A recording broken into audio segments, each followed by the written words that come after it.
자, 8강 국가와 시민윤리 하겠습니다. 국가와 시민윤리. 여기도 굉장히 중요한 시민 불복종이 나올 거고요. 자, 볼게요. 여기는 이제 거의 정치랑 많이 섞여요. 제목이 뭐야? 국가잖아.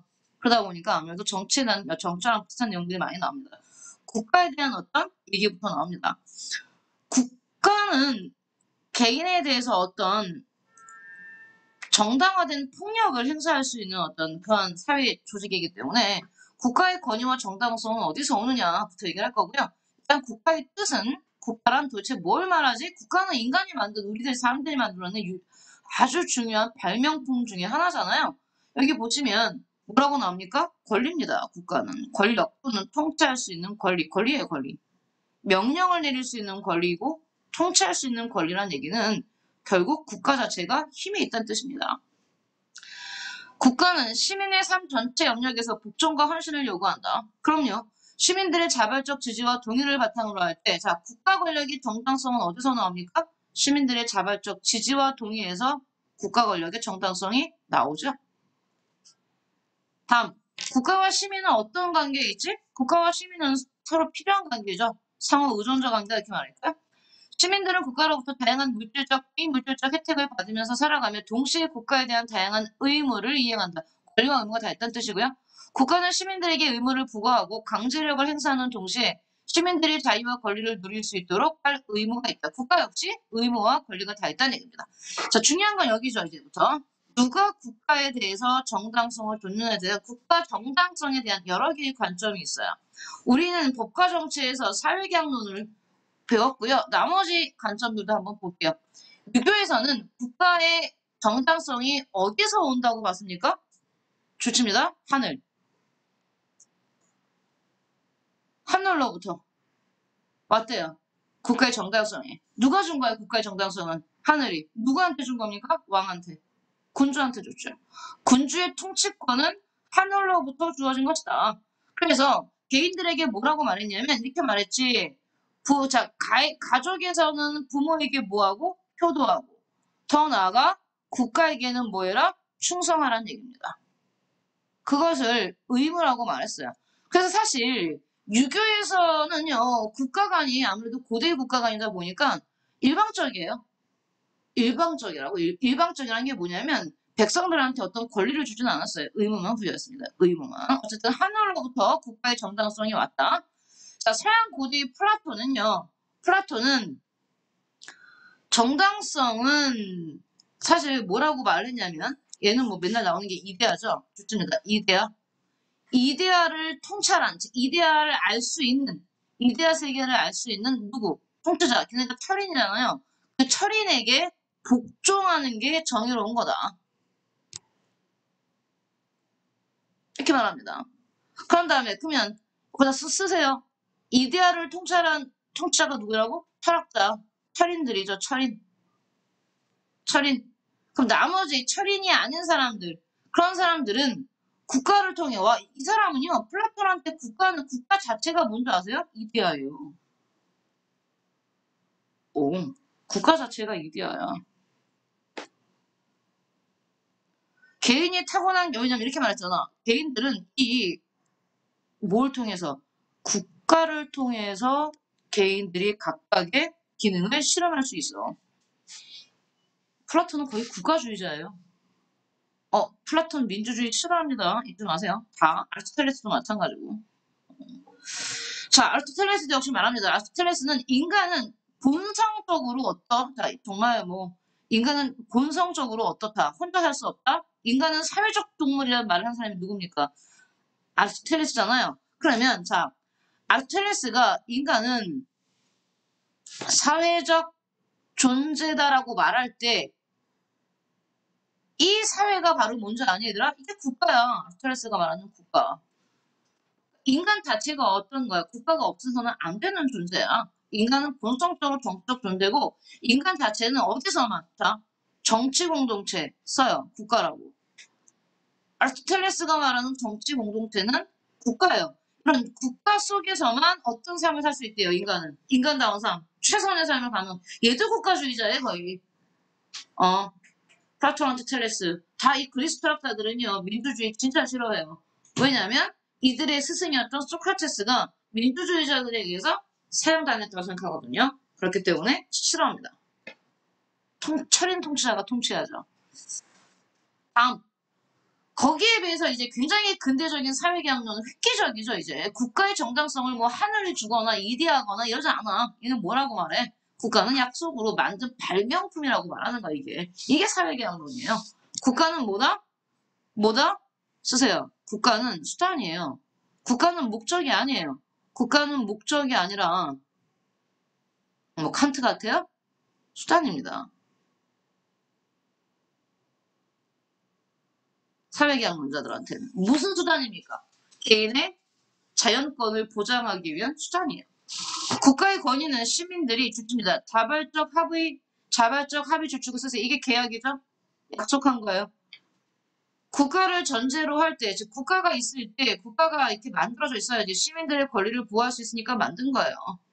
만든 겁니다. 획기적이에요. 그래서 사회계약론은. 공리주의 역시 최대 다수의 최대 행복을 실현하기 위한 좋은 수단으로서 뭘 말하고 있습니까? 국가를 얘기하고 있는 겁니다. 확실히 근대 사상들이 고대 사상들에 비해서 좀 더 자유롭죠? 국가에 대해서. 국가 권위의 정당성에 대한 아리스토텔레스의 입장입니다. 모든 국가는 하나의 생활 공동체이며 모든 공동체는 어떤 선을 이루기 위해 형성된다. 모든 공동체 중에서 주치세요. 너무 좋아 이거. 모든 공동체 중에서 가장 으뜸가며 다른 모든 공동체를 포괄하는 특정한 공동체가 있다면 이게 뭔데? 주쳐 국가야. 가장 크고 가장 넓고 모든 걸 다 포괄하는 어떤 그런 공동체. 그럼 여기 봐봐 얘들아. 바꿔 말하면 자 여기 봐. 이거 쓰지 마. 이게 가족이라는 공동체가 있겠지. 그래서 좀 더 크면 뭐 이웃, 동네라는 공동체가 있겠지. 좀 더 나가면 뭐 좀 더 뭐 더 큰 공동체 이렇게 공동체가 있을 거 아니에요. 그러면 모든 공동체가 추구하는 선이라는 게 있어요. 선. 가족이 추구하는 선, 동네에서 추구하는 선, 좀 더 큰 뭐 지역 사회에서 추구하는 선. 하지만 가장 으뜸은 뭐래니 모든 걸 포함하는 국가랬지. 그럼 국가가 추구하는 선이 있겠지. 그러면 세상의 모든 선들 중에 가장 으뜸 최선의 선은 뭐겠어? 국가가 추구하는 선. 알겠니? 그게 뭔데? 정의. 그게 정의예요. 국가가 추구하는 선. 가장 포괄적이며 가장 주요한 공동체가 바로 국가다. 국가는 자연적으로 존재하는 공동체들의 완성이면 대단하죠. 막 국가에 대해서 정말 막 어마어마한 칭찬을 진짜 찬사하는 국가는 공동체들의 완성이며 따라서 모든 국가는 뭐래요? 자연적으로 존재한대요. 이런 면에서 국가 성립 이전의 단계인 여러 공동체와 마찬가지 생겨난다. 국가는 여러 공동체 동탕력이며 가장 높은 단계다. 정말 대단하죠. 아리스토텔레스는 국가가 가족이나 불악과 같은 공동체처럼 인간의 본성에 따라 좋대요. 여기 국가는 조치고요. 국가가 조치고요.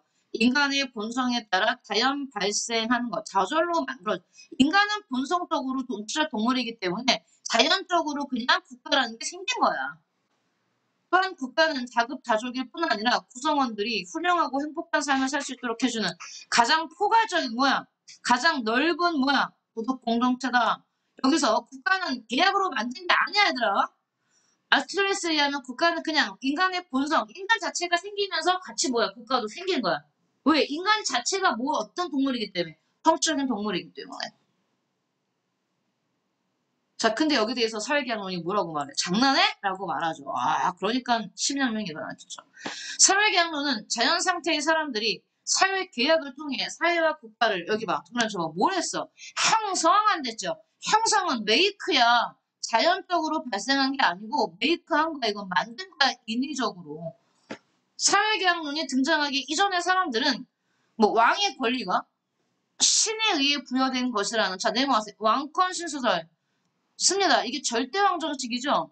절대왕정식이. 절대왕정의 왕권 신설을 무너뜨리고 사회계약론으로 뭐가 일어난 겁니까? 시민혁명이 일어난 거잖아요. 그러나 왕권 신수설이 의문시되면서 사람들은 군주들도 동등한 일반적인 사람이라고 인식했다. 즉 군주가 왕의 신이 대리인이 아니라 왕도 뭐야 우리랑 똑같은 인간 아니야? 라고. 그렇다면 모든 사람이 자연적으로 혁명적인 얘기가 나오잖아요.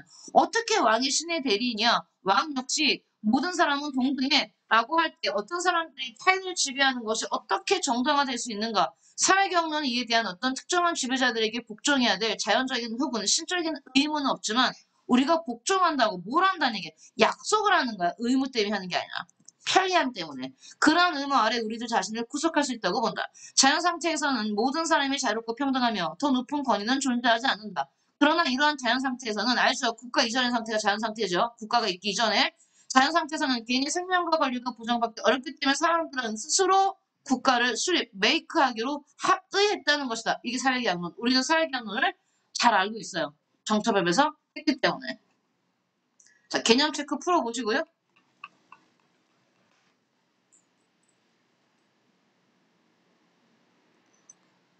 국가에 대한 이야기들을 쭉 했으면 이제 시민들이 국가에 대한 어떤 의무에 대한 얘기를 할게요. 시민의 국가에 대한 어떤 의무.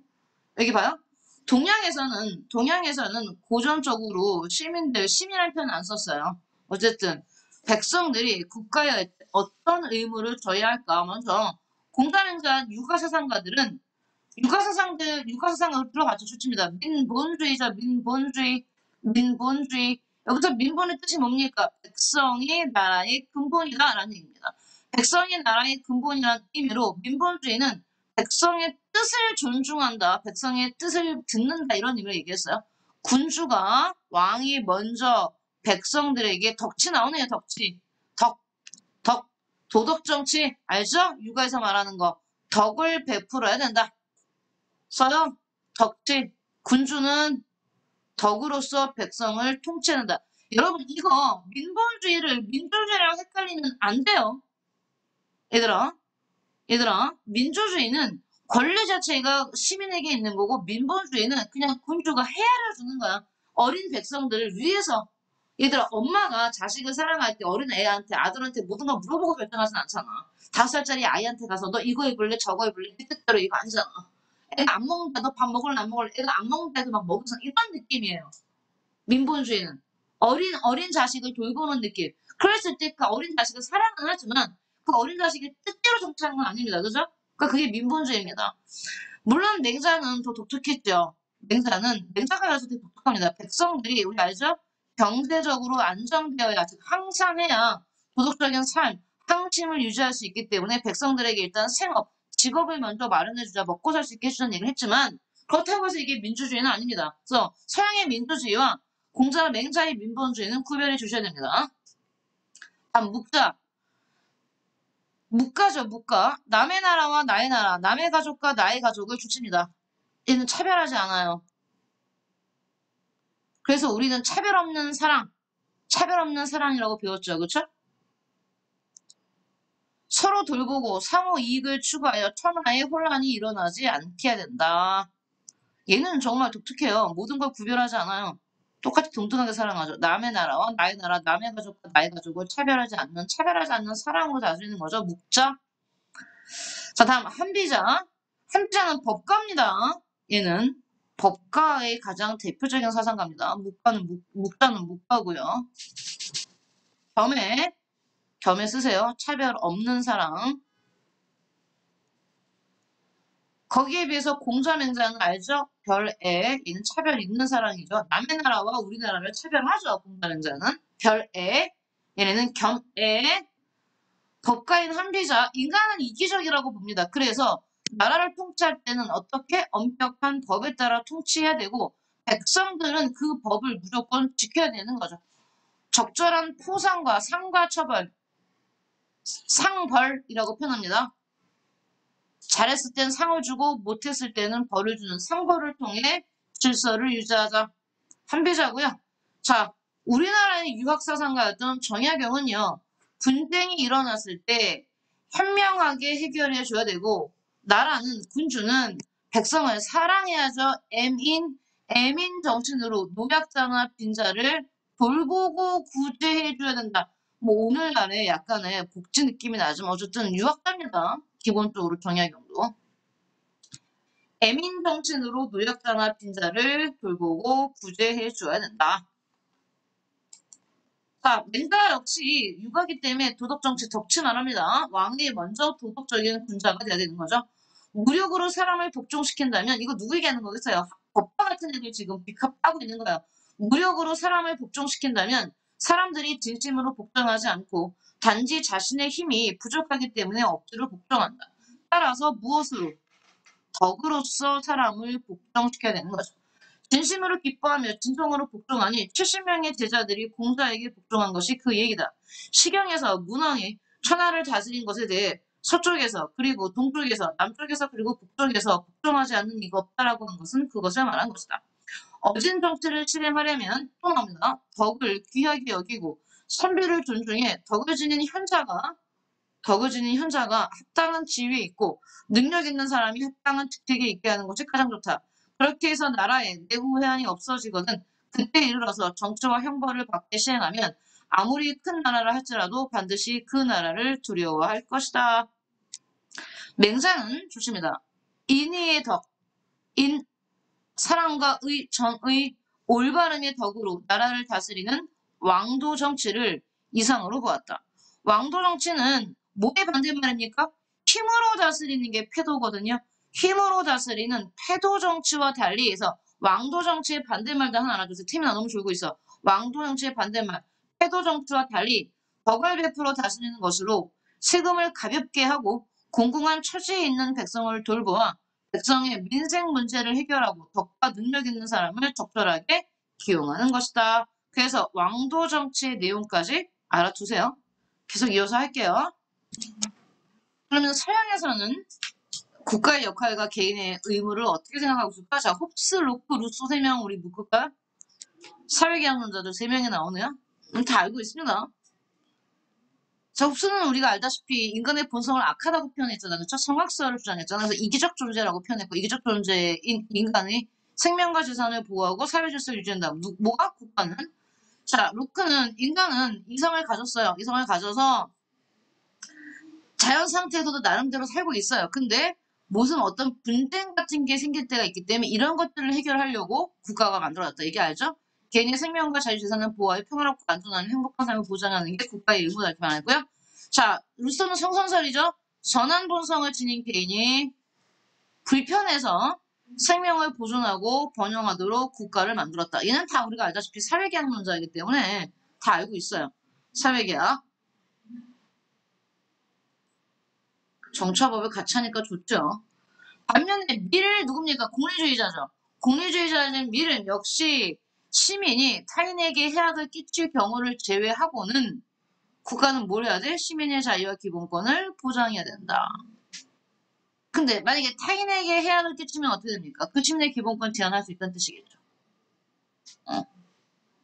롤스 나오네요. 롤스 발표하세요. 우리 공정으로서의 정의. 롤스에게 정의는 공정이고 국가 역시 거기서 나옵니다. 롤스 개인주의자, 자유주의자고요. 개인의 평등한 자유를 보장해야 된다. 뭐가? 국가는?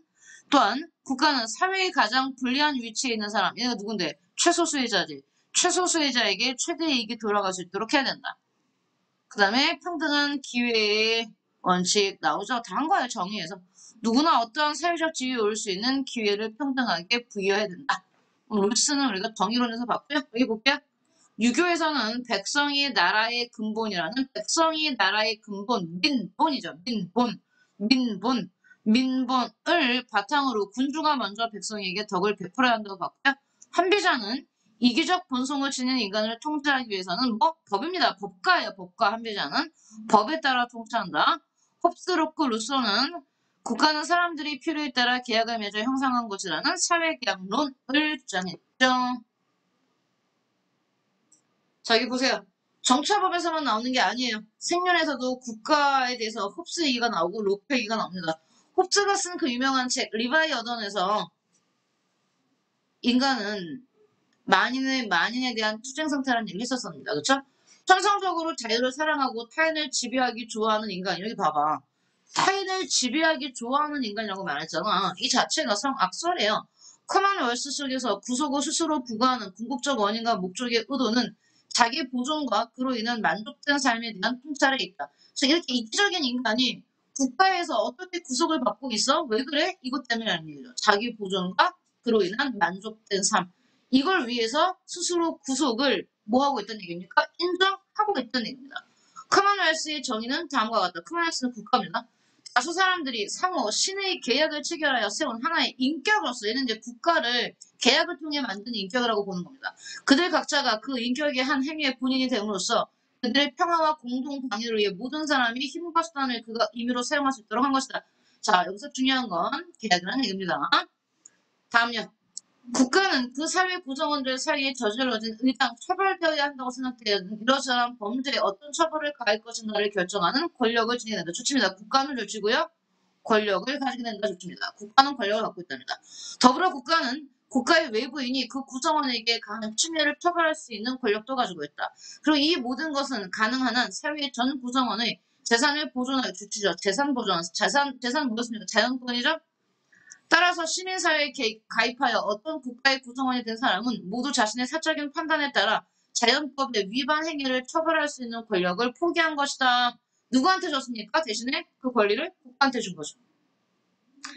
홉스는 사람들이 만인에 대한 투쟁 상태에서 벗어나게 국가를 만들었으므로 국가는 시민들의 생명과 재산을 보호하고 질서를 유지해야 한다고 보았다. 한편 로크는 사람들이 자연 상태에서 해결하기 힘든 분쟁을 해결하기 위한 공정한 재판관이 좋습니다. 분쟁을 해결하기 위한 공정한 재판관이자 집행관으로서 국가를 만들었다. 이렇게 말합니다. 국가는 시민들 간의 분쟁을 해결하고 지금 우리가 정치화법에서는 이 대목이 좀 덜 강조되는데 지금 생년에서는 로크의 사회계약서 중에 뭘 강조하고 있습니까? 로크에서 강조하고 있는 이거죠. 국가는 뭐다? 재판관이다. 국가는 공정한 재판관이다. 국가는 공정한 집행관이다. 분쟁을 해결하는 집행관이자 재판관 이 부분을 강조하고 있습니다. 생명과 자유와 재산을 보호하여 평화롭고 안전한 사회를 유지하는 거 보았다. 그래서 사회계약서는 뭐 우리가 쉽게 넘어갈 수 있어요. 넘어갈게요. 그 두 번째 주제가 더 중요해요. 뭡니까? 발표하세요. 시민 불복종. 워낙 자 생명과 윤리에서 가장 중요한 10대 주제 중에 하나. 그리고 오늘 사형제 했고요. 두 번째 뭐 나오고 있습니까? 시민 불복종 나오고 있죠. 중요합니다. 진짜. 시민 불복종 얘기는요. 통합사회 1학년 때 잠깐 한번 했었어요. 그게 좀 더 구체적으로 할 겁니다. 시민 불복종 학자별로 할 거예요.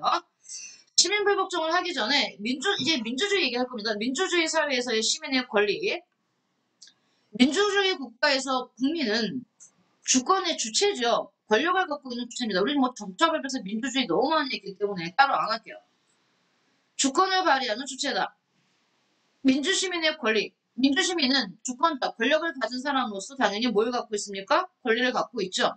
그럼 어떤 권리가 있어? 우리 기본권에서 주장창했죠. 국가에 대해 생명, 재산, 인권 등을 이건 뭡니까? 자유권이죠. 사회복지증진, 사회권이죠. 공공재의 효율적 관리 제공 등을 요구할 수 있다. 즉 여러 가지 기본권이 있다는 얘기입니다. 그럼 이렇게 권리만 있는 아니지. 모두 있다는 얘기야? 의무도 있죠. 의무. 그래서 우리는 민주주의 국가에서 가장 기본적인 의무는 그 두 개 좋습니다. 국방과 납세죠. 이걸 우리는 가장 기본적 의무, 2대 의무라고 말하고요. 그 2대 의무 외에도 교육을 받을 권리가 아니고 교육은요 권리면 동시에 의무인데 이건 뭐냐면 내가 보호하고 있는 자녀에 대해서 교육을 시켜야 될 의무입니다. 이거는. 다음 정치 참여도 의무예요. 일종의. 알겠어요? 이런 여러 가지 의무도 있다. 네, 민주주의 국가에서는 기본적으로 국가의 정당성을 뭐에서 찾습니까? 우리 사회계약론을 찾는 거 알고 있죠? 사회계약론의 시민 자연법에 따른 주체입니다. 권리의 주체이면서 또 계약을 통해 누구에게 정부가 군대에게 뭐 할 수 있다? 저항할 수 있다. 우리 로크의 저항권에서 나오죠. 그래서 계약을 지키지 않는 국가는 우리가 새로운 국가로 만들 수 있는 거죠. 다 정처법에서 했던 내용이니까 쭉 넘어갈게요. 자, 이건 민주시민에 대한 얘기고요. 이제 뭐 우리 앞에서 육아에서 말했던 유교국가에서 말했던 동양 민본주의. 민본주의는 우리가 앞에서 같이 봤습니다. 민본주의에서 민본주의 뜻이 뭐라고? 나라의 근본이 뭐다? 백성이다 이런 얘기입니다. 백성을 위한 정치, 군주는 백성을 위한 정치를 해야 된다. 그럼 여기서 민본주의에서의 백성은 그러면 어떻게 해야 돼? 잊지 말자. 다시 한번. 백성은 왕을 뭐와 같이 여겨야 돼요? 부모와 같이 여겨야 됩니다. 부모와 같이. 그러니까 백성은 군주를 부모와 같이 여기고 군주가 부여한 의무를 스스로 따라야 한다. 근데 이게 굉장히 혁명적인 거야. 군주가 백성을 위한 정치를 하지 않으면 발표합니다. 역성혁명이 이게 누구예요? 맹자죠. 그래서 우리는 맹자의 역성혁명과 사회계약론 로크의 저항권을 같이 묶어서 시험에 냅니다.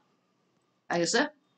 로크의 저항권과 맹자의 역성혁명. 아, 그 맹자 참 대단한 사람이에요.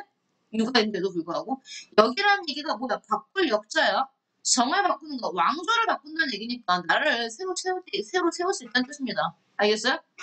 그래서 민본주의가 좀 한계가 있지만 사실 이 맹자의 역성혁명이 오면 거의 민주주의라는 표현 쓰진 않았지만 거의 거기에 근접한 그런 내용까지 나오기 때문에 잊지 마세요. 로크의 저항권과 맹자의 역성혁명 묶어놓으세요. 세트로 잘 나옵니다. 나오죠? 역성혁명. 고대 중국의 정치 사상으로 왕조 주체입니다. 왕조 교체를 말합니다. 역성혁명은 왕조 교체. 역성이란 왕조에 세습되는 성이 왕조가 바뀜으로써 통치자의 성이 바뀐다는 것을 의미하며 혁명이란 하늘의 뜻을 혁신한다는 의미이다. 왕은 천명에 따라 왕위에 오르는 것이므로 천명을 거스르는 사람은 왕위에서 물러나야 한다고 본다. 역성혁명은 천명사상과 민본주의를 바탕으로 하고 있다. 민주주의는 아니에요. 어쨌든 천명사상과 민본주의가 근본입니다. 천명, 하늘의 명은 백성을 위하는 건데 왕이 백성을 위하지 않는다면 그게 천명이 뭔데 하늘의 명이 백성을 위하는 거, 즉 민본이야. 천명이 민본이라고요. 그런데 왕이 민본, 즉 천명을 어기면 바뀌어야 한다는 얘기죠. 그러니까 민주주의 저항권과는 달라요. 민주주의 저항권은 뭔데? 왜 국민은 저항할 수 있어? 나라의 권리가 이건 왕한테 있지만 하늘한테 있지만 그 민주주의 나라의 권리가 국민한테 있기 때문에 그런 거예요. 그러니까 근본적으로는 달라요. 비슷하더라도. 그러니까 여러분이 맹자의 역성혁명과 로크의 저항권의 공통점과 차이점을 찾아내야 됩니다. 차이점은 아까 말했지만 주권자 자체가 달라요. 알겠죠? 로크한테 주권은 국민주권이고 역성혁명 맹자한테 주권 자체는요. 신이에요. 하늘이 누가 줬고 왕한테 준 겁니다. 이거는 국민주권 아니에요. 백성주권 아닙니다. 이건 그래서 달라요. 다음 우리가 시민불복종을 하려면요. 민주주의를 바탕으로 얘들아 시민불복종이라는 말 자체가 어디서 나오는 거야? 민주에서 나오는 거야. 민주주의에서. 그러면 아까 민주주의에서 국민들은 권리도 있고 의무도 있다고 그랬잖아요. 그러면 민주주의가 성공하기 위해서 가장 중요한 건 뭐다? 참여지. 얼마큼 참여하냐에 따라서 그 나라의 민주주의가 성공하느냐 실패하느냐가 달려 있어요. 알다시피 여러분 현대민주주의는 다 무슨 민주주의입니까? 대의민주주의죠. 대의민주주의. 대의민주주의는 뭡니까? 국민이 직접 정치하는 게 아니잖아요. 대표가 정치하는 거죠. 국민에 의해서 선출된 대표가 정치를 하는 건데 그러다 보니까 많은 문제점, 완전 정치법 같지? 할 게 없어. 정치법 다 한 거야. 많은 문제점이 생겼어. 이 대의민주주의 한계는 아무래도 대표가 국민의 뜻을 충분히 반영하지 못한다는 한계도 있고, 또 선출된 그 대표가 전문적이고 다양하고 복잡한 현대사회의 문제를 해결하지 못할 거라는 문제가 있기 때문에, 그래서 대의제에서는 더 중요한 게 바로 뭐란 얘기야? 시민의 참여라는 얘기야. 시민들의 참여해야 민주주의라는 이념을 실현할 수 있고, 또 시민들의 다양한 의견이 있어야 사회 문제를 제대로 해결할 수 있다는 얘기죠. 참여를 강조하죠. 우리 여러분 기말고사 시험 보면 이거 들어가죠. 민주주의 참여 방법. 가장 기본적인 방법이 뭐랬어? 선거. 선거 이외에도 뭐 있습니까? 뭐 토론에 들어가기, 공청회 참여하기, 이익집단 가입하기, 시민단체 가입하기, 정당 가입하기 등등이 있잖아요. 그 얘기예요. 따로 안 할게요.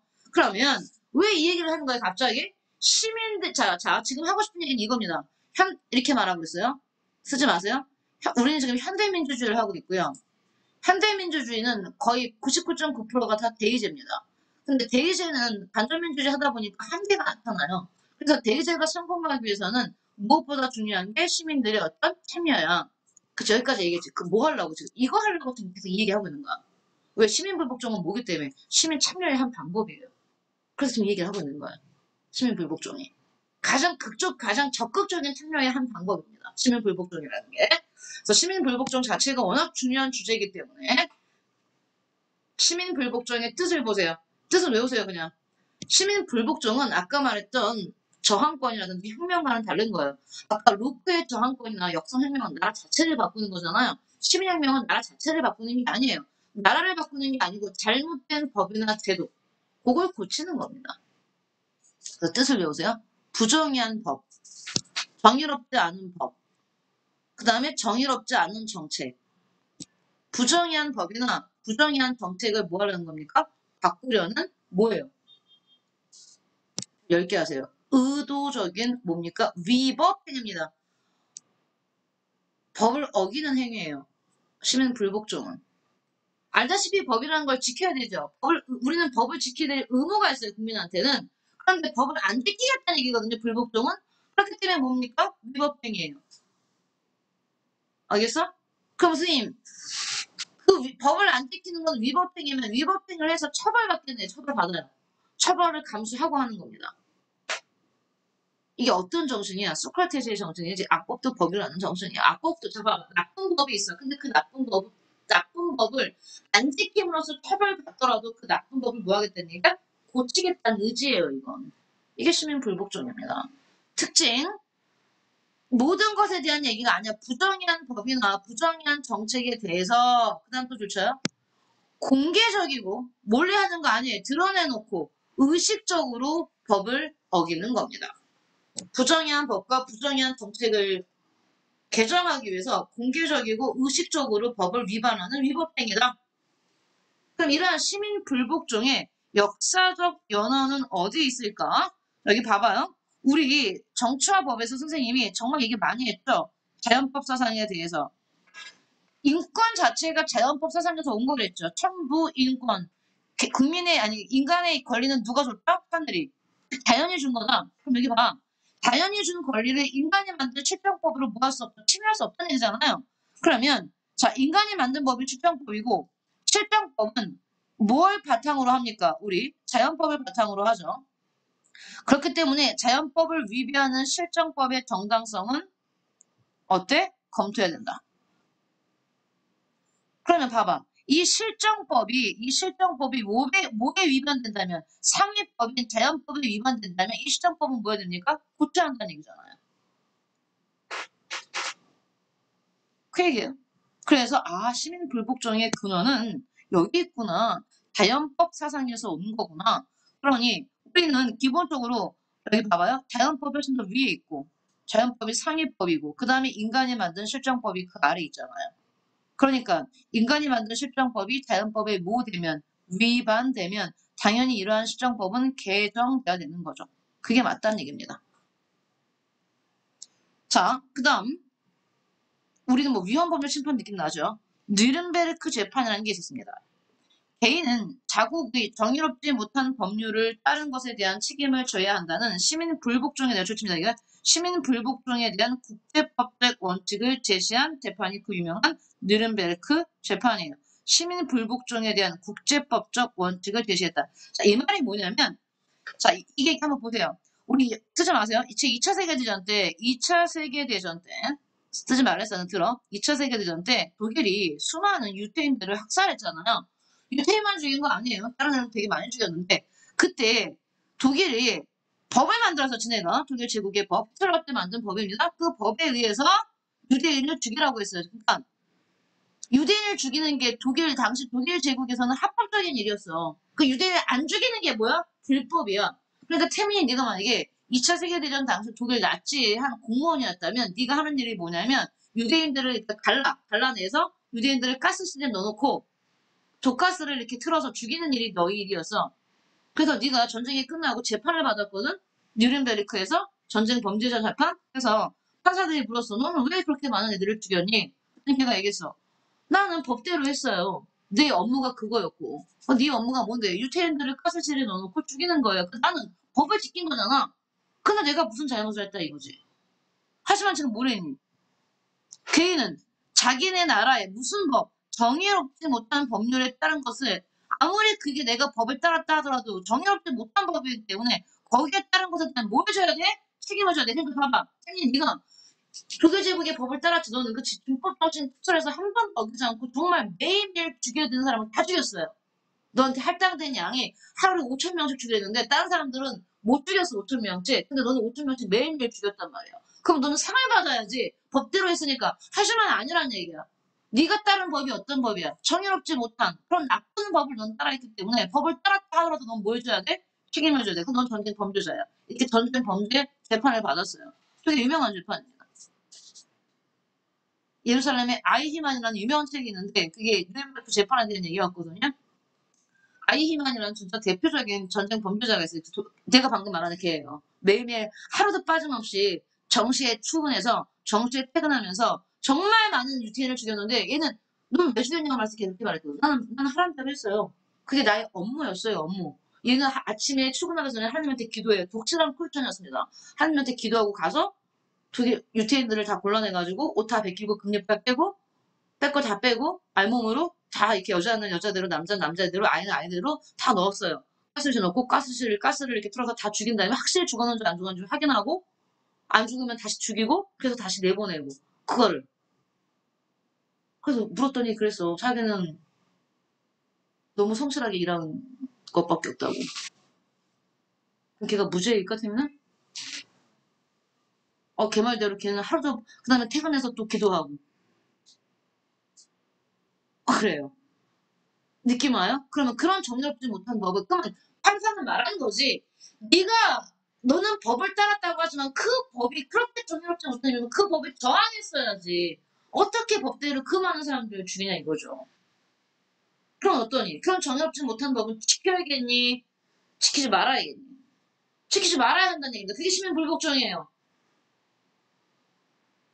아이만한테 어떻게 너는 매일 아침에 9시 출근해서 퇴근한 6시까지 하루도 빠짐없이 얘가 2차 대전 중에 죽인 유태인들의 숫자를 셀 수가 없어요. 근데 아이만이 말했잖아. 나는 법대로 했다고. 그럼 어떻게 해? 그러면 걔는 무죄가 아니라며 방금 태민아. 그러니까 그런 법은 지켜야 돼, 안 지켜야 돼? 지키면 안 되지. 누군가 너한테 태민아 야, 너 저기 가서 너보다 약한 애들을 때리면 내가 넌 봐줄게 했을 때 넌 따르면 안 되는 거야. 왜? 걔를 너보다 약한 애를 때리는 것 자체가 돈으로지 못한데 그렇게 한다고 그걸 시킨다고 너 걔 왜 때렸니 물었는데 그런 거 많이 하잖아. 너 쟤 돈 왜 빼갔어? 아, 저 형들이 빼서 그랬어요. 그러면 안 되는 거야. 그건 따라야 할 게 있고 따르지 말아야 할 게 있잖아. 하물며 그게 법이라 하더라도 따르지 말아야 할 법은 어떻게 해야 돼? 따르지 말아야겠지. 그게 지금 뭐라고? 시민불복종이라고. 그래서 두 개 알아두세요. 시민불복종의 역사적 연원 발표합니다. 자연법사상과 느른베르크 재판, 개인이 아무리 법을 따랐다 하더라도 그 법이 정의롭지 못하다면 뭐가 된다? 책임을 져야 한다. 2차 세계대전 전쟁 범죄에 대한 전범 재판을 얘기하는 겁니다. 느른베르크 재판은요. 자, 얘는 별 10개짜리죠? 시민불복종의 사상가들 다 외우셔야 됩니다. 얘네가 시험이 나오니까요. 사상입니다. 아, 어떡할 겁니까? 소로 처음 나와요? 우리 1학년 때 배웠어요. 헨리 데이빗 소로우.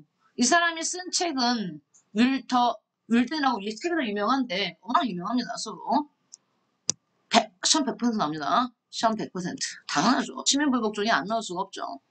가장 중요한 주제인데.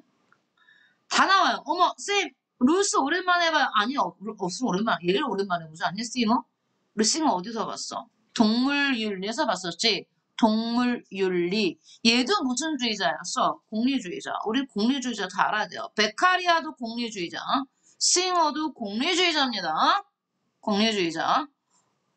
이렇게 나오면 니네 사람들이 얘기해서 웬일로 칸트가 없어요. 칸트 하나도 안 빠지니까.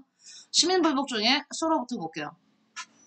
이 문장은 다 외우셔야 됩니다. 솔로가 말한 거. 법보다 정의에 대한 존경심. 좋죠? 법보다 정의에 대한 존경심이 더 중요하다. 법보다 정의에 대한 존경심이 더 중요하다. 그럼 이 말이 뭐야? 여기 봐. 어떤 법이 있는데 그 법이 정의롭지 않으면 그 법을 지키지 말라는 얘기잖아요. 뭐가 더 중요하니까? 정의가 더 중요하니까. 알겠어? 악법에 대한 불복종은 도덕적이고 정의로운 행동이다. 그럼요. 악법은 복종하면 안 돼요. 악법에 대해서는 불복종해야 되는 겁니다. 그게 도덕적이고 정의로운 행동이다. 그러면 사람은 법에 따라 행동하지 말고 동그라미 치세요. 뭐? 양심. 자기 양심에 따라 부정의에 대해 적극적으로 불복종해야 된다. 이게 헨리 데이비드 소로입니다. 법에 대한 존경심보다 정의에 대한 존경심, 양심에 따라 행동하라고 말하는 게 소로고요. 간디, 역시 부당한 법에는 불복종은 정당하다. 이때 불복종은 어떤 방법을 쓰나 내마서 비폭력적이고 평화적인 방법을 통해서 뭐하자? 불복종하자. 폭력적인 불복종이 아닌 비폭력을 강조했고요. 롤스 별 10개짜리 나옵니다. 사회적 다수에 의해 공유된 정의관. 이거 발표하세요. 너무 잘 나와요. 사회의 다수에 의해 공유된 정의관. 이런 표현 써요. 이거 나오면 롤스예요. 사회적 다수에 의해 공유된 정의관이 뭐의 기준이다? 불복종의 기준이 되어야 된다. 그런 다음에 이것도 발표하세요. 롤스는 거의 정의로운 사회에서 부정의한 법과 정책의 변화를 위해 이거 발표하세요. 왜냐하면 너무 어려운 말인데 설명할게요. 거의 정의로운 사회에서 부정의한 법과 정책의 변화를 위해 정의다. 이 말이 뭐냐면 여기 봐. 그럼 롤스는 정의롭지 못한 사회 전체가 정의롭지 못한 사회에서는 불복종을 하는 게 아니라고 말했습니다.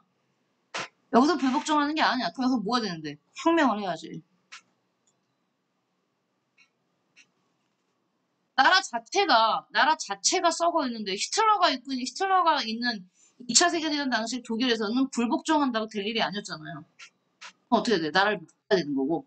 그럼 불복종은 언제 하는 거야? 일반적인 현대 국가, 뭐 미국 같은 나라에서 잘못된 법이 하나 있을 때 시민 불복종. 우리나라 같은 경우에서 잘못된 법에 대해서 불복종하는 거지. 북한 같은 나라는 시민 불복종으로 안 돼요. 그건 나라 자체가 정의롭지 못할 때 그때는 뭘 해야 되는 거야? 혁명을 해야 되는 거야. 무슨 말 알겠어? 그러니까 여기 봐. 루이스는 어떤 사회에서 해야 돼? 불복종은 거의 정의로운 사회. 한두 개의 법이나 한두 개의 정책이 잘못된 거지 국가 전체가 잘못되지 않은, 알겠어? 그런 사회에서만 뭐가 가능한 거야? 시민 불복종이 가능. 잊지 마. 꼭 기억해. 거의 정의로운 사회야. 그래 정의롭지 못한 사회에서는 불복종이 아니고 혁명을 해야 된다. 누구라고? 롤스, 담싱어. 싱어는 공리주의자답게요. 시민 불복종이 했을 때 주쳐요. 이익과 손해를 계산해야 돼요. 그래서 이익이 더 클 때, 시민 불복종을 해서 이익이 더 클 때 뭘 하라는 얘기야? 하라는 얘기야, 시민 불복종은. 공리주의자답죠? 불복종 행위의 성공 가능성을 반드시 고려해 넣어야 된다는 얘기입니다. 아우, 완전 중요해요. 그 아래 봐요. 여기 보셔야 돼요, 여기. 싱어, 서로 로스 다 보일 겁니다. 여기 시험에 나오는 여러분 자료 같은 것들이. 볼게요. 먼저 싱어. 시민 불복종은 주셔요. 합법적 수단이 실패했을 때. 그럼 이 얘기는 뭐야? 무조건 잘못된 법이 있다고 해서 바로 시민 불복종 하는 게 아니고 합법적인 방법으로 다 그걸 고치려고 노력을 해보고 그래도 안 됐을 때 써. 최후의 수단이야. 가장 마지막 수단입니다. 시민 불복종은 최후의 수단으로 써야 됩니다. 합법적인 수단이 실패했을 때 사용될 수 있는 적합한 수단이다. 법의 힘에 저항하지 않고 비폭력으로 행위하면서 좋죠? 비폭력이어야 되고요. 비폭력으로 행위하면서 그들의 행위에 대한 법적인 처벌을 받아들임으로써 좋습니다. 위법한 행위이기 때문에 그들이 나를 처벌한다면 처벌을 받아들여야 됩니다. 시민 불복종자들은 자신의 항의의 진실성과 법의 지배 및 민주주의 기본 원칙들에 대한 자신들의 존중을 표명하게 됩니다. 쫓으세요. 법의 지배 및 민주주의 기본 원칙들에 대해서 존중을 표명해야 됩니다. 결심의 함에 있어 우리는 중단시키려고 하는 악의 크기와 우리의 행위가 가져올, 여기 보면 어떤 말 나오냐면 악의 크기란 표현이 나오죠. 조쳐봐요. 악의 크기와 우리의 행위가 가져올 법과 민주주의에 대한 가능성을 저울질 느낌은 공리주의자인 거? 악의 크기와 행위가 가져올 어떤 가능성을 저울질 해봐야 한다. 여기서 공리주의가 딱 느낌 와야 됩니다. 우리는 또 우리의 행위가 목표 달성에 실패하여 반작용을 불러일으킴으로써 다른 수단으로 성공할 가능성을 감소시킬 가능성을 보입니다. 싱어는 부정의를 해결할 수 있는 민주적인 방법이 있는 경우에는 그러한 방법에 따라 문제를 해결해야 한다고 보았다. 그러나 합법적 수단으로 부정의를 치정하는 것이, 합법적인 수단으로, 이건 불법이야. 시민불복종은 합법적인 수단으로 부정의를 치정하는 것이 불가능할 경우 그럴 때 나오는 거야.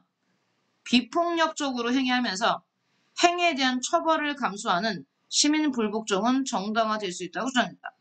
이러한 비폭력과 처벌의 감수는 시민불복종에 참여한 사람들이 법의 지배와 민주주의 기본 원칙들을 존중한다는 것을 나타내는 것이다. 또한 그는 좋습니다. 공리주의 입장에서 시민불복종의 결과 가져올 이익과 손해를 계산해 보아야 한다고 주장했다. 다음. 얘도 외우세요. 시민불복종의 정당화 조건. 시민불복종이 정당해지기 위해서 조건, 일단 아까도 말했지만 최후의 수단입니다. 가장 마지막 수단이 되어야 되고요. 비폭력성입니다.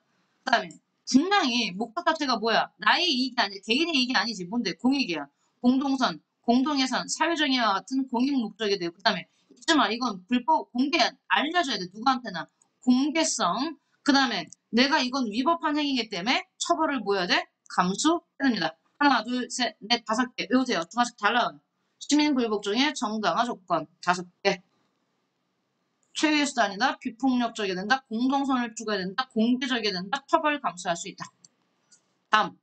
수로 갈게요. 얘 중요하다. 플러스. 얘는 이렇게 제시문을 보셔야 됩니다. 먼저 수로. 법에 대한 존경, 너무 유명한 말이죠. 나는 법에 대한 존경심보다는 먼저 정의에 대한 존경심을 기르는 것이 바람직하다. 내가 떠맡을 권리가 있는 나의 유일한 책무는 내가 옳다고 생각하는 일을 행하는 것이다. 법에 대한 존경심 때문에 선량한 사람들조차 불의의 하순이 되고 만다. 수로. 다음 을. 사회 기본 구조가 합당하게 정의로운 것인 경우 그 부정의가 지나치지만 않으면 부정의한 법도 구속력이 있음을 인정해야 된다. 시민불복종은 법에 대한 충실성의 한계에 대해서 주치세요. 시민불복종은 법에 대한 충실성의 한계 안에서 법에 대한 불복종을 나타내는 것이다. 유명한 표현이에요. 시민불복종은 법에 대한 충실성의 한계 내에서 법에 대한 불복종을 나타낸다. 자, 수로 보세요. 수로는 정의롭지 못한 법이나 정부의 명령에 불복종해야 한다 주장했다. 시민불복종은 수로는 개인의 양심에 근거하는 것이라고 보았다. 롤스는 개인의 양심 아니죠. 역시 부정의한 법이나 정책의 변화를 가져오기 위해 시민불복종은 정당해야 된다고 본다. 다만 시민불복종이 여기 줄치세요. 롤스는 다른 주장이에요. 시민불복종은 개인의 양심이 아닌 다수의 정의가. 공공의 정의가. 달라요.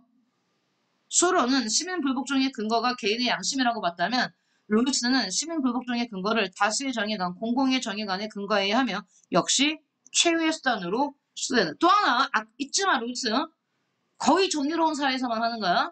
오케이. 시민불복종이 한계 있어요. 얘는 시민불복종도 아까도 말했지만 무슨 행위를 했습니까? 위법 행위를 했죠. 법을 어기는 행위이기 때문에 준법의식이 약해질 수 있어. 또한 시민불복종의 주체인 일부 시민이 전체 시민의 의사를 대표하지 못할 수도 있어. 시민불복종을 하는 과정에서 무고한 시민이 피해를 입을 수도 있어. 이런 한계점도 있다. 하지만 한계점보다는 어떤 기능들이 훨씬 더 큽니다. 시민불복종 너무 중요한 주제고요. 학자들 너무 잘 나오고요. 수능 100% 문제입니다. 역시 이것도. 안 나올 수가 없어요. 나왔다 안 나왔다 하는 게 아니고 언제나 항상 매년 늘 나오는 파트입니다. 여러분 개념책 안 했던 거 하시고요. 정리 한번 해보고요. 맞아 봐요. 그냥 거기 답이 좀 써있는 게 내가 예전에 한 거기 때문에 있어서 같이 봐요. 기억 니은에 들어갈 모일술의 정의의 종류죠. 먼저 첫 번째 정의는 사회적 이익과 부담을 공정하게 분담하는 거. 이익, 부담, 이걸 공정하게 분담하는 거. 우리 여기다가 써놨듯이 분배적 정의죠. 분배적 정의. 주치세요. 사회적 이익과 부담을 공정하게 분담하는 거 우리는 분배적 정의라고 부르고 여기 두 번째 정의는 국가가 법을 집행하면서 불법 행위나 그 다음 제일 중요한 표현이 뭐냐면 부정의를 뭐 하는 거? 보다 형광펜치보다 바로잡는 거. 바로잡는 정의. 우리 바로잡다의 뜻이 뭐라고요? 교정입니다. 바로잡다의 뜻이 교정이기 때문에 얘가 뭐가 되는 겁니까? 교정적 정의가 되는 거죠. 바로잡는 정의, 교정적 정의. 여러분도 써보세요. 정의의 종류, 분배적 정의와 교정적 정의가 있다. 다음, OX 문제인데 롤스 나왔어요. 정의관에서 공정한 절차. 우리 여기다 발표하세요. 롤스의 정의론의 제목이 뭐라고? 공정으로서의 정의잖아. 그래서 롤스가 강조했던 정의의 기준은 뭡니까? 공정입니다. 특히 공정한 절차. 절차주의자 했어요, 롤스를. 그러니까 롤스는 공정한 절차를 통해 발생한 절차가 공정하면 모두 공정하다 그랬죠? 얘들아, 결과도 무조건 공정해요. 절차가 공정하면 결과도 무조건 정당합니다. 이게 롤스예요. 맞아요. 절차주의자 롤스. 반면에 니부어 네모합니다. 니부어는 정의를 실현하기 위해 사회의 도덕성보다 개인의 도덕성 아니야. 니부어는 개인의 도덕성도 중요하지만 사회 도덕성보다 개인의 도덕성이 더 중요한 게 아니고 뭐가 더 중요해? 반대로 말했죠. 개인의 도덕성보다 사회의 도덕성이 더 중요하다고 말했기 때문에 얘는 틀렸죠. 사회의 도덕성보다 개인의 도덕성을 신뢰하는 게 아니라 반대로 말했다고. 뭐가 더 중요하다고? 사회의 도덕성. 사회의 도덕성이 더 중요하다고 말했어요. 기억하세요, 니부어. 다음이요. 자, 여기 주차요. 사회적 약자. 사회적 약자를 보호하기 위한, 사회적 약자를 위한 분배의 기준은 바로 뭡니까? 잊지 마세요. 필요에 의한 분배입니다. 사회적 약자한테는 필요한 사회적 약자한테 필요한 만큼 주는 게 중요한 거고요. 그 다음에 2번. 자격이나 경력에 따라 합당한 대우와 보상을 할 수 있으나 이게 능력이죠. 능력에 따른 분배를 하면 자격이나 경력에 따라 합당한 대우와 보상이 가능하지만 이거는 못하죠. 우선적이고 선천적인 영향. 이걸 우리는 롤스는 뭐라고 표현했습니까? 자연의 운. 운이라고 표현했죠. 운. 운이 좋은 거. 이런 걸 배제하기 어렵다고 평가한 거. 자, 능력에 따른 분배에 대한 얘기였습니다. 그래서 가볼게요. 우대정책. 우대정책에 대한 사회적 약자들에 대해서 우대정책을 찬성하는 사람들이 있고 반대하는 사람들이 있잖아요. 이 중에 찬성하는 논거, 업적주의에 위배된다고 말하는 사람은 이런 사람들은 반대하겠죠. 사회적 약자들을 우대하면 그건 업적도 없는데 우대하는 거니까 업적주의에 위배되는 거 아니야라고 말하겠죠. 그다음에 역차별의 문제를 들어서 당연히 이 사람들은 우대 정책을 반대하겠죠. 기억리언은 반대하는 논거고요. 디귿리얼이 찬성하는 논거겠죠. 과거의 차별에 대한 보상으로서 뭐 해야 된다? 우대해줘야 한다는 얘기입니다. 또한 사회의 갈등을 줄여서 사회 전체의 이익을 커질 수 있으니 우대하자고 말하는 거고요. 다음 우리 처벌 배웠죠? 응보주의다 쓰세요. 응보주의. 가장 대표적인 인물 누구라고요? 칸트. 칸트는 처벌이야말로 그 사람이 한 행위에 대한 정당한 대가라고 표현했습니다. 처벌은 행위의 응분의 대가. 처벌은 자기가 한 행위에 대한 응분의 대가. 이게 응보주의죠. 공리주의자는 벤담 있죠. 벤담. 가장 대표적인 벤담. 처벌로 생긴 손실이 위법을 통해 얻는 이익보다 당연히 커야 되죠. 지난주에 얘기했지. 내가 500만 원을 훔쳤어. 자, 훔친 건 뭡니까? 위법 때문에 생긴 이익이죠. 위법적인 이익. 근데 벌금은 당연히 500만 원을 훔쳤으면 적어도 벌금은 1000만 원은 때려야지. 이게 바로 뭡니까?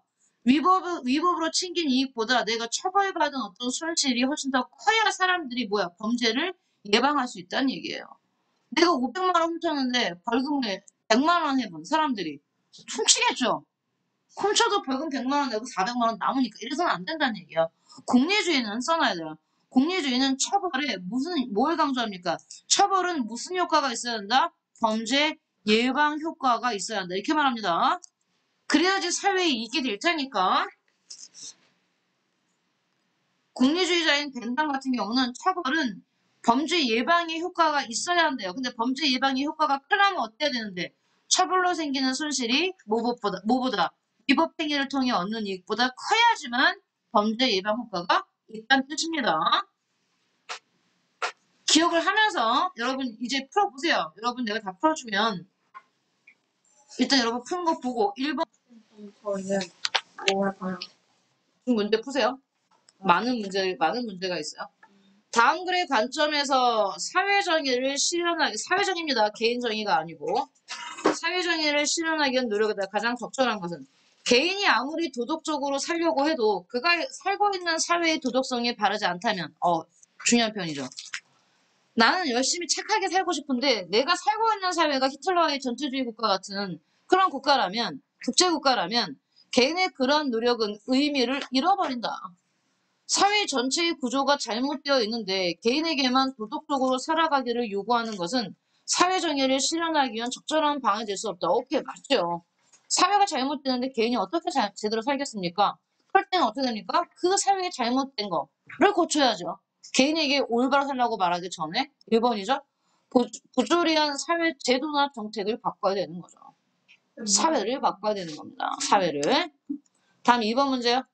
갑과 을이 사회 문제를 바라보는 관점으로 적절하지 않은 것은 자 어떻게 사회 문제를 바라보는지 봅시다. 갑은 오늘날 여러 사회 문제의 근본 원인은 얘는 뭐로 보고 있어? 사회가 왜 문제가 있대? 개인 때문에 개인의 이기심과 개인의 비양심 즉 사회 문제의 원인을 개인으로 놓고 있죠. 개인이 문제라고 보고 있어요. 갑은. 을은 아니야. 개인의 양심보다 뭘 보래? 동남이죠? 구조. 사회 구조가 잘못됐다. 구조가 부조리하다. 얘는 사회 문제의 원인을 사회에 놓고 있습니다. 완전히 관점이 다르죠? 그럼 한번 볼게요. 1번. 갑은 개인에게 문제가 있으니까 당연히 개인의 도덕성 함량을 중요시 여겼겠죠? 2번. 갑은 개인의 도덕성이 사회의 도덕성을 결정한다. 오케이. 얘는 개인의 도덕성을 더 강조하기 때문에 이런 말 할 수 있어요. 3번. 을은 사회 구조와 제도의 부도덕함에 그럼요. 얘는 개인이 아니라 사회 구조와 제도의 부도덕함에 주목하고 있죠. 4번. 을은 개인의 도덕성 함량만으로는 그럼 사회 문제를 해결하기 힘들다고 보지. 왜? 얘는 사회 자체가 문제가 있으니까 개인의 도덕성만 갖고는 안 된다는 뜻이에요. 정답은 4번이 됩니다. 얘가 니부어입니다. 니부어. 니부어는 물론 개인의 도덕성도 중요한데 개인의 도덕성을 높이는 것만으로는 사회 문제를 해결할 수 없다. 이렇게 봅니다. 잡책하고 있어요? 자, 3번 봐요. 다음과 같이 주장한 사상가. 너무 중요한 사상이야. 우리 100만 번 했지? 자, 줄쳐요. 원초적 입장. 이 말을 하는 사람은 누굽니까? 롤스죠. 롤스가 말하는 원초적 입장이 뭐랬어? 무지의 베일을 뒤집어 쓴 상태. 무지의 베일. 롤스가 말하는 원초적 입장은 무지의 베일을 뒤집어 쓴 상태입니다. 무지의 베일은 내가 뭐에 대해서만 알 수 없겠어요? 자신이 어떤 상황인지를 모르는 거랬죠. 이런 원초적 입장에서 합의된 정의의 원칙에 따라 재화의 분배가 이루어져야 한다. 써요, 여기다가. 원초적 입장에서 합의된 정의의 원칙에 따라 재화가 분배되면 어떻게 분배됩니까? 우리 너무 잘 알고 있는 거 최소 수혜자에게 최대의 이익이 가도록 분배하죠. 이게 원초적 입장에서 합의된 정의의 원칙입니다. 최소 수혜자에게 최대의 이익이 가도록 분배하는 정의의 원칙은 특정한 상황에서 합의될 수 있다. 그 상황의 본질적 특성은 주쳐요. 아무도 뭐에 대해서 몰라. 자신의 사회적 지위, 소질, 능력을 모른다. 이게 바로 무지의 베일입니다. 자기의 상황에 대해서 모르는 거. 내가 어떤 상황에 처해 있는 걸 모르는 거. 자, 그럼 롤스고요. 롤스의 입장으로 옳은 것 고르면 되죠. 1번 아니죠. 유용성을 극대화하도록 분배한다. 이건 공리주의가 할 얘기죠. 유용성 극대화는 공리주의. 롤스는 공리주의자 아니에요. 자유주의자제. 절차의 공정성보다 아니야. 롤스는 절차주의자야. 절차의 공정성을 무엇보다도 강조해. 결과 아니야. 3번. 자연적, 사회적 우연성을 배제. 너무 중요한 표현 나와요. 좋습니다. 자연적이고 사회적인 우연성. 그것을 배제하는 게 뭔데? 이게 원초적 입장이야. 이게 무지의 베일이야. 롤스가 말하는 무지의 베일. 내가 얼마나 능력이 있는지, 내가 어느 집에서 태어났는지, 내가 남자인지 여자인지 모르는 거. 그게 바로 자연적, 사회적 우연성이랬죠. 자, 우연성을 배제하는 게 무지의 베일을 쓴 거니까. 그리고 나서 정의의 원칙을 도출한다. 오케이? 정답 3번입니다. 롤스 얘기입니다. 알아주세요. 원초적 입장이라는 단어, 무지의 베일이라는 단어, 그걸 다른 말로 뭐라고 한다고? 자연적, 사회적 우연성을 배제한 게 바로 무지의 베일이야, 호준아. 이렇게 쉽게는 안 나오지만 가장 쉬운 기본 문제야, 여기 나오는 것들은. 얘는 누구예요? 개인의 천부적인 재능. 개인의 천부적 재능이 뭔데? 방금 말했다? 이게 우연성이지. 자연적, 사회적 우연성. 그러면 우연성을 통해 얻은 이익은 온전히 개인 거다. 이렇게 말하는 누구였어? 노직이죠. 이건 노직입니다. 자기 개인의 천부적인 재능은 100% 자기 거다. 운도 개인 거다. 이렇게 말하는 거. 3번의 선택지 5번 같은 경우는 노직이 할 수 있는 표현입니다. 자, 4번 갈게요.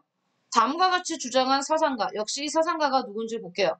사회 경제적 불평등, 예를 들면 재산과 권력의 불평등을 허용하되 그것이 특히 사회의 주차요.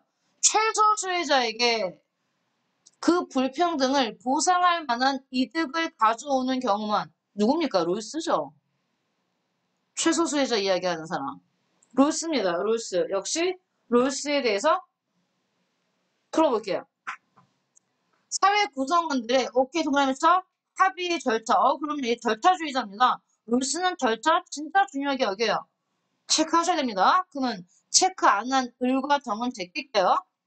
다음, 개인의 정치적 자유와 권리를 평등하게 보장한다. 그럼 이게 자유주의자입니다. 자유와 권리 보장합니다. 체크해야 됩니다. 여기에. 그런데 누가 체크를 안 했나요? 밥, 병, 무 중에 무가 체크 안 했으니까 무 제낄게요.